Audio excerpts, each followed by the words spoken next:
Mi chiamo Marta e ho 12 anni.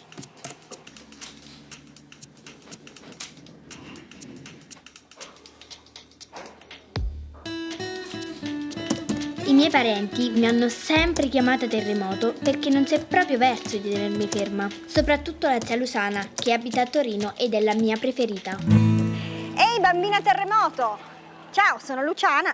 Senti, e perché non vieni a trovarmi a Torino? E dai, vieni qua, siamo tutti bugianen qua, ci vuole qualcuno con un po' di brio, un po' di energia. E ci sono solo io, capisci? È troppo poco. Dai, ti aspetto. Ehi terremoto, vieni, è pronto, spegni quella musica, ma non senti quanto è alta?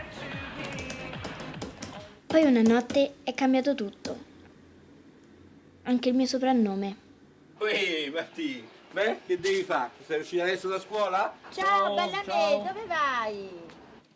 I terremoti sono come le persone, non ce n'è uno uguale all'altro.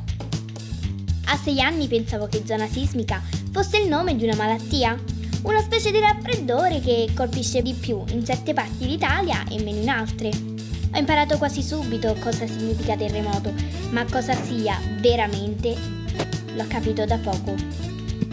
Un terremoto non è affatto una malattia, anzi, è un fenomeno naturale. È questa la storia che voglio raccontare, come il terremoto, cambiando l'aspetto della mia terra, ha cambiato anche me. Ho un fratello rompiscatole, mi piace sciare, sono innamorata di Robert Pattinson, frequento le scuole medie e questa era la mia città.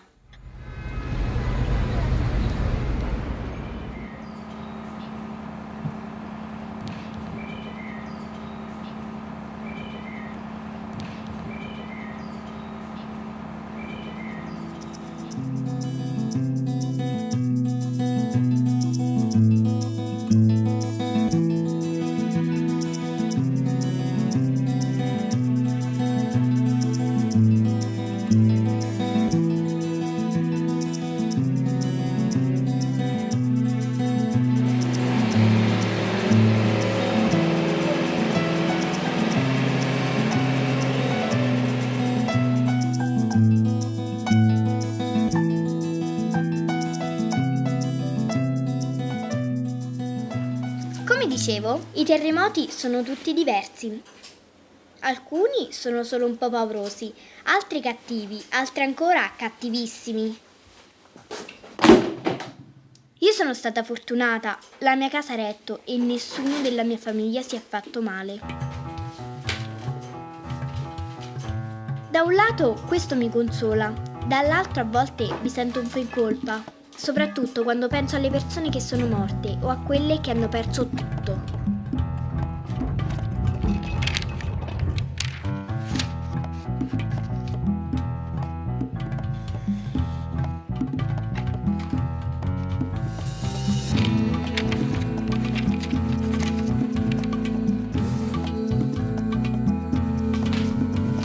Anche se il terremoto mi ha fatto tremare di paura, non mi ha colta totalmente di sorpresa. Infatti a scuola avevamo già iniziato a studiarlo e conoscerlo.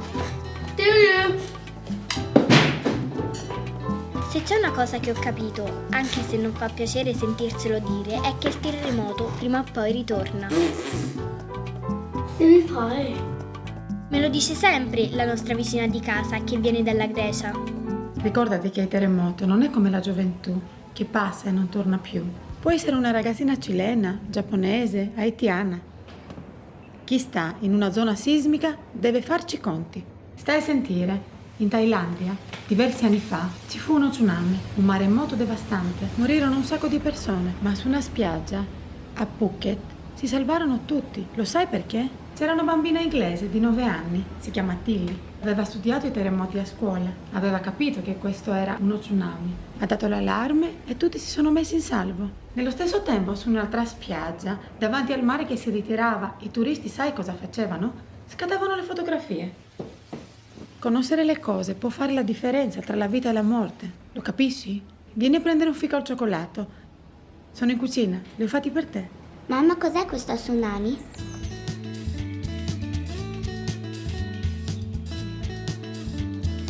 Questa storia della bambina inglese mi ha fatto una grande impressione. E così ho lavorato ancora più volentieri, insieme ai miei compagni, alla costruzione di una mostra sui terremoti. È venuta bellissima!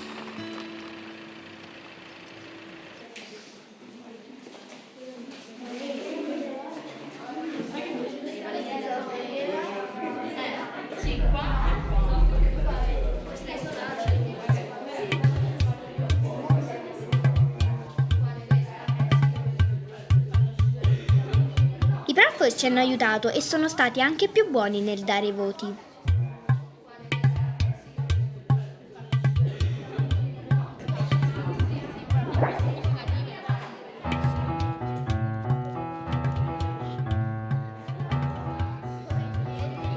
Poi ho avuto una scusa valida per stare vicino a Davide della terza B, senza che nessuno si accorgesse che mi piace da matti.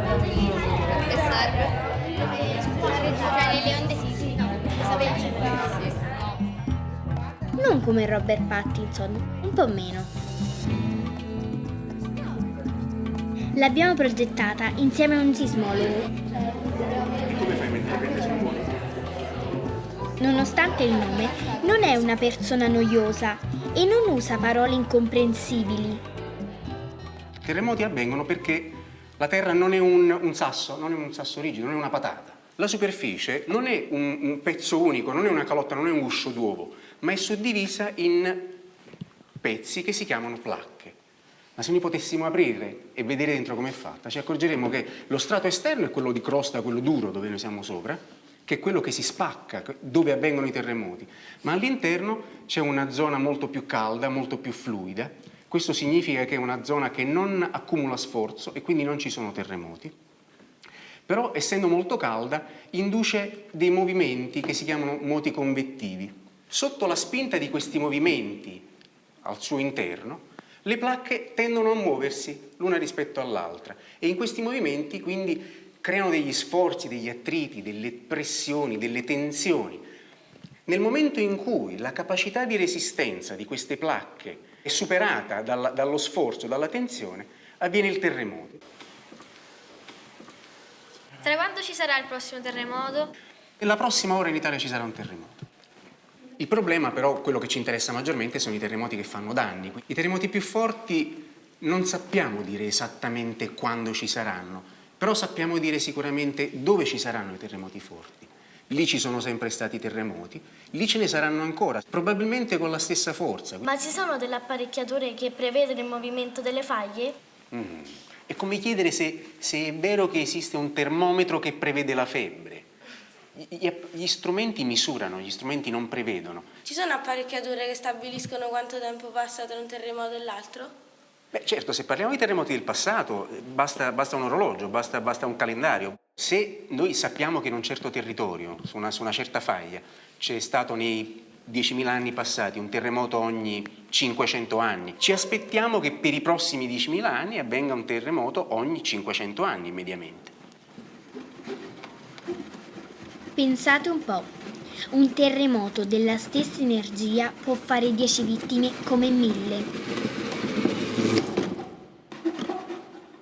La nuova prof di italiano, per esempio, ha fatto chiudere la scuola media nel paesino dove insegnava prima. Ha fatto spostare in altri istituti più di 200 ragazzi. Diceva che l'edificio non aveva la certificazione a posto e che non era previsto un piano di evacuazione della scuola. Alcuni genitori della classe di mio figlio si erano arrabbiati e dicevano addirittura che questa storia della sicurezza fosse un po' una stupidata e che la prof fosse un po'... Lei è andata avanti senza badare a nessuno. Ha messo di mezzo il sindaco, che poi è anche il responsabile locale della protezione civile, e la scuola ha chiuso. C'è una cosa che dovete imparare a fare, di cui non dovete vergognarvi mai, ed è fare domande. Dovete sapere, chiedere se siete in una zona sismica, se la vostra casa è stata costruita in modo sicuro, se la vostra scuola è stata costruita in modo sicuro. Sono domande che dovete fare voi e dovete dire ai vostri genitori di farle continuamente. Ci sono dei regolamenti precisi. Quando queste leggi non sono rispettate, semplicemente il rischio è molto più alto. Quindi dovete imparare a fare domande, tante domande. Oh Bastelli, ma che fai? Dormi? O vieni un po' qua che ti interrogo, vediamo se ti svegli. E volete sapere una cosa? Manco 2 mesi il terremoto quella scuola l'ha ridotta a un cumulo di macerie. No, perché mio cugino vive in America e mi ha detto che lì hanno scoperto un modo per prevedere terremoti. Solo che i venditori di case prefabbricate hanno nascosto questa cosa pagando milioni e milioni di dollari. Ma è vero questo fatto? Mio cugino invece ha detto che in America sono atterrati i marziani. Prevedere i terremoti sappiamo che non è possibile. Si studia da tanti anni, si studia sul comportamento degli animali precedenti ai terremoti, si studiano sulle emissioni gassose prima dei terremoti, ma un metodo che ci possa dire in precedenza quando ci sarà il prossimo terremoto non ce l'abbiamo purtroppo. Quanto sarà forte il prossimo terremoto? Quanto sarà forte il prossimo terremoto? Sulla stessa frattura che si è rotta il 6 aprile del 2009 sarà grosso modo delle stesse dimensioni. Siccome ci vorrà tempo prima che quella frattura si ricarichi, non avverrà domani mattina, quindi dovremmo aspettare sicuramente qualche secolo. Sulle faglie che possono essere e ci sono nel territorio abruzzese, qualche chilometro più in là, ci possono essere terremoti anche più forti di quello che c'è stato il 6 aprile del 2009 e non riusciamo a sapere adesso quando ci sarà. In teoria potrebbe esserci anche domani mattina, anche stasera. Ma è vero che ci sono scosse 30.000 volte più forti di quello dell'Aquila? A voglia, come no? Il terremoto di Sumatra del 2004 è stato proprio circa 30.000 volte più forte del terremoto dell'Aquila. Pensa che durante quel terremoto si è spaccata la crosta terrestre per oltre 1.000 chilometri, come se tutta l'Italia si rompesse in pochi secondi. In Italia non possiamo arrivare però a terremoti così forti perché la crosta terrestre non è capace di resistere a forze molto grandi e quindi si rompe prima. Non dobbiamo dimenticare quello che è successo in passato comunque, dobbiamo mantenere sempre viva l'attenzione, soprattutto come cittadini dobbiamo essere sempre attenti e richiedere che la normativa antisismica sia sempre rispettata. Dobbiamo chiedere che vengano sempre riprovati e riprovati i piani di evacuazione, soprattutto per le scuole per esempio, è fondamentale. Quello che mi fa più arrabbiare è che fin quando non arriva un terremoto nessuno si preoccupa di niente. Chi lo fa viene pure preso in giro. Così è successo al cugino di mamma. Lui e sua moglie hanno comprato un vecchio rudere in campagna e si sono fatti fare un progetto da un ingegnere esperto in costruzioni antisismiche. Per questa ragione hanno speso un po' di più. E tutti lì a dire che se l'hanno fatti fregare. Ma che fregatura! Quando si ristruttura un immobile è giusto spendere qualcosa di più per migliorarlo dal punto di vista sismico. Guardate qua, le zone in rosso sono quelle ad alta pericolosità. Vi pare il caso di far finta di niente? Bei furbacchioni quelli che vogliono farvi risparmiare sulla sicurezza. Quando andate a comprare un'auto nuova, cosa fate? Lasciate l'airbag e la ruota di scorta perché costano troppo? Oh, che discorsi sono? Del resto tutti noi abbiamo speso soldi per mettere a norma l'impianto del gas, l'impianto della luce, oppure voi avete ancora la stufetta a kerosene e i fili elettrici che pendono dal soffitto. Allora perché non dovremmo fare altrettanto contro il terremoto? Che quando vi presenta il conto, è molto più salato del mio,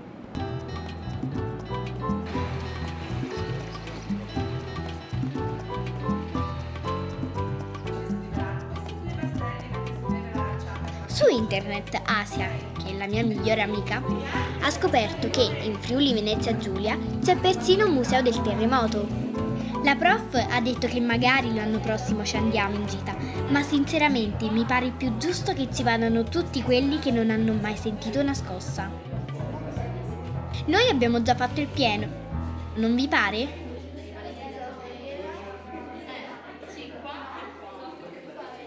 Sui siti che parlano di geofisica e terremoti si scoprono delle cose proprio strane, come quelle case in Turchia che non sono crollate anche se erano vecchissime. Ve lo spiego io perché non sono crollate. Dietro quel modo di costruire c'è un sapere che ha fatto i conti per secoli o millenni con terremoti molto forti che sono caratteristici di quell'area. Nel 99 in Turchia tanti condomini in cemento armato nuovi sono collassati come castelli di carte, mentre case vecchie in telaio di legno, in edilizia tradizionale e mattoni crudi hanno resistito perfettamente, sono rimaste perfettamente integre.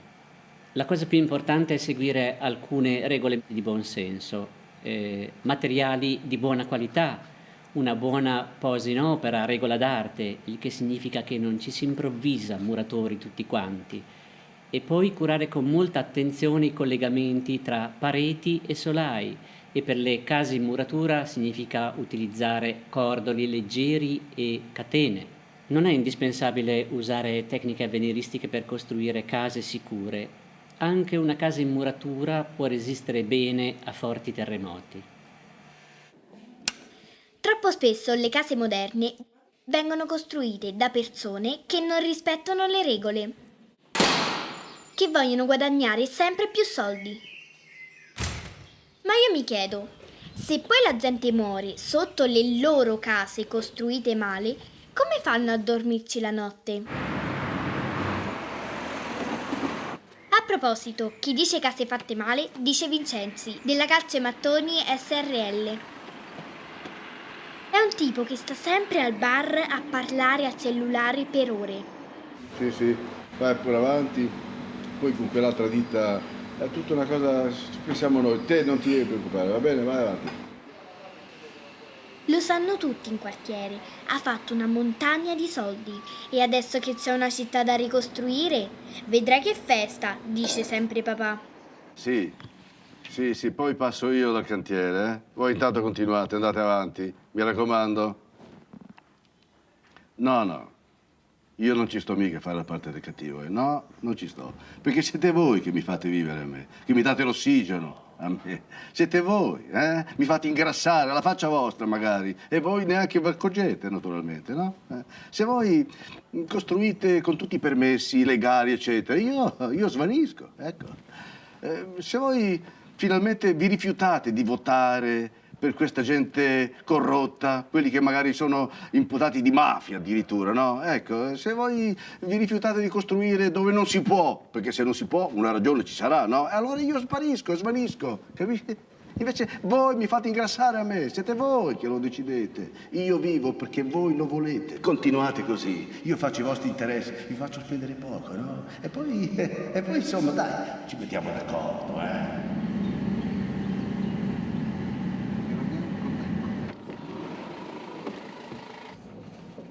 Forse il Vincenzi è un po' come Leo Grandi, il prepotente della scuola. Senza la sua banda di amichetti che gli vanno sempre appresso, non sarebbe altro che un povero cretino solo come un cane.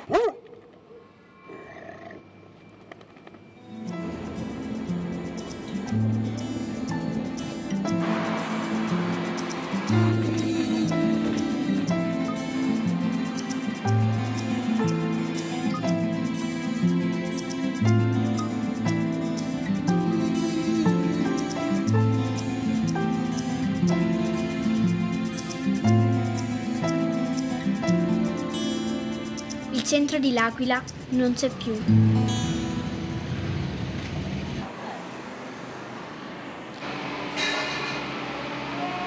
A vederla così mi si spezza il cuore. Ogni volta che una via o una piazza viene riaperta è una gioia senza fine. Ma torniamo a quello schifoso giorno di aprile. In classe mia siamo tutti d'accordo. La prima cosa che arriva è il rumore.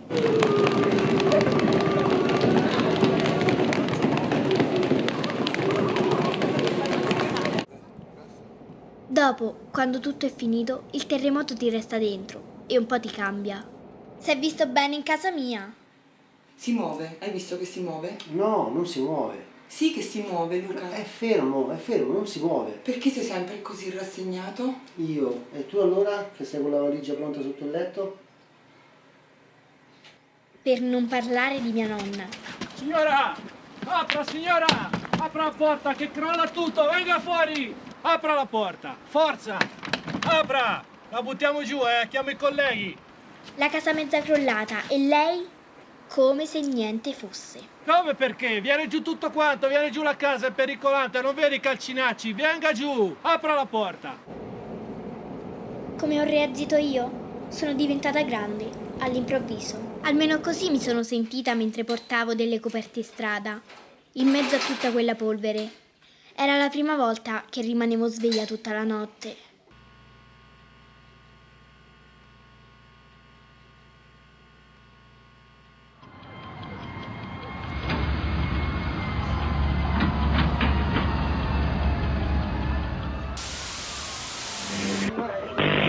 Arriva al corrente, quello che vedi intorno, fammi sapere che è crollato, fammi dicono palazzi a 20 settembre, ai 99 Cannelle, palazzi dei 4 piani che sono venuti giù. Quello che vedi intorno, fammelo sapere.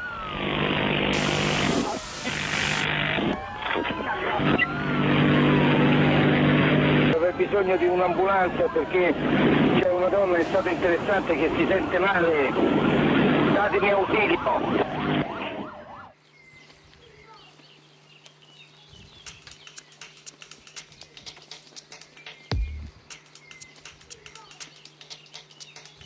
Quando arriva il terremoto è importante sapere come comportarsi.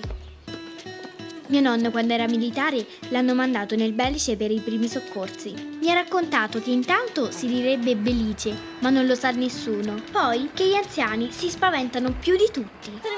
E così, da quando è in pensione, se ne va in giro a dare ai vecchietti istruzioni di salvataggio. Quando arriva lo scossone, cerca di rimanere calma e di mettere sotto un tavolino. Se no, mettete sotto il muro portante, il più paccuto che ci sta. Poi è buono pure un angolo fra due muri. E non dà l'ascensore, che se zumba la corrente rimane chiuso dentro. Più l'acqua, la luce e il gas. Perché da un anno se ne possono fare 10 che gli terrà muto e fedendone. Se sta io piano terra scappa subito. Se no, aspetta la fine della scossa e poi cali le scale. Non cercare sta a pigliare le robe di valore. Ma le persone sì. Quando stai in strada, mettete da una parte sicura dove non devo cascare niente in testa. Quando le cose ti finiscono nel remà, vedi se ci sta qualcuno che ti aiuta.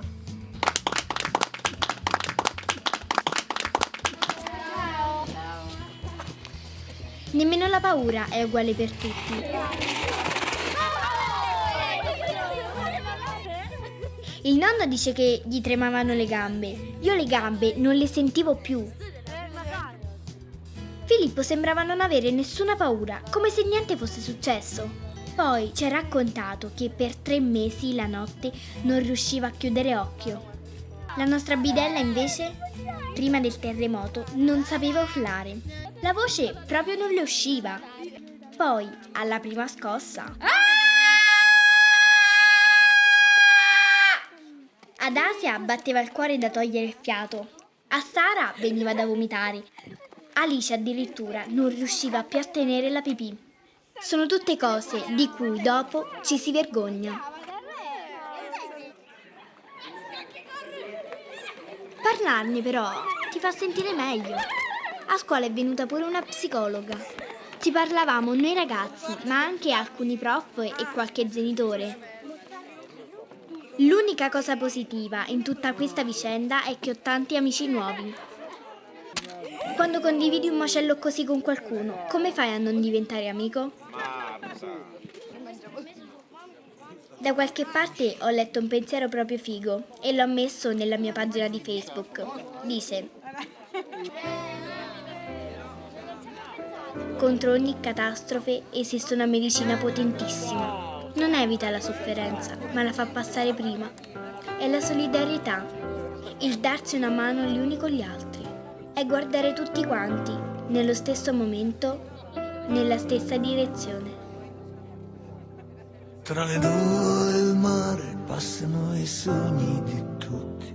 Passa il sole ogni giorno senza mai tardare. Dove sarò domani? Dove sarò?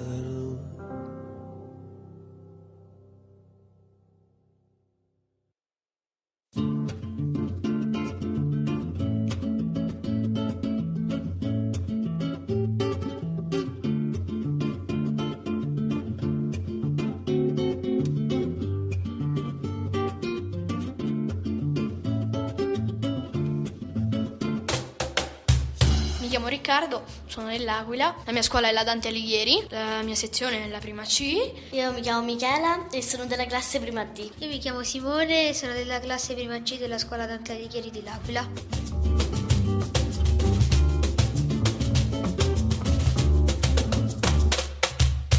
Io non ho avuto solo paura durante il terremoto, ma paura anche molto dopo il terremoto, perché avevo paura che tutti quanti i miei amici, che cosa gli sarebbe successo, dove sono, insomma. Ho provato un po' di paura e mi tremavano le gambe, infatti con le scosse avevo ancora paura. Però poi quando sono uscita l'affetto che avevamo fra i vicini e tutti i parenti mi ha fatto un po' tranquillizzare. Beh, io dormivo per fortuna, se no non mi spaventavo.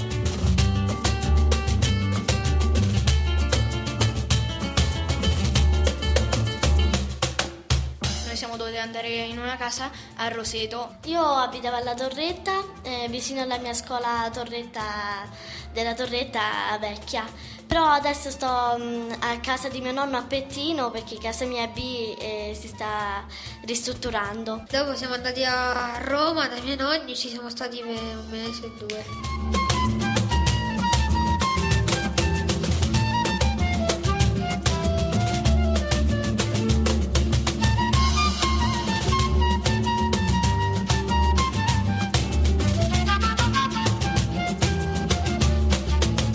Visto che a me a scuola già mi avevano insegnato che ti dovevi mettere sotto un tavolo, io l'ho fatto, però me l'ha detto mia madre, io ero restato sul mio letto quasi paralizzato dalla paura e non capivo cosa stava succedendo, come se qualcuno ti tira una botta in testa, poi tu non capisci quello che succede immediatamente. Beh, per me il terremoto è stato distruttivo, però io la notte mi sono ricordato e quando i miei genitori mi hanno portato fuori per salvarmi insieme a mia sorella. All'inizio non ho fatto niente e aspettavo che la scossa fosse finita e in quel momento non capivo se tremavo più io di paura oppure il muro per il terremoto.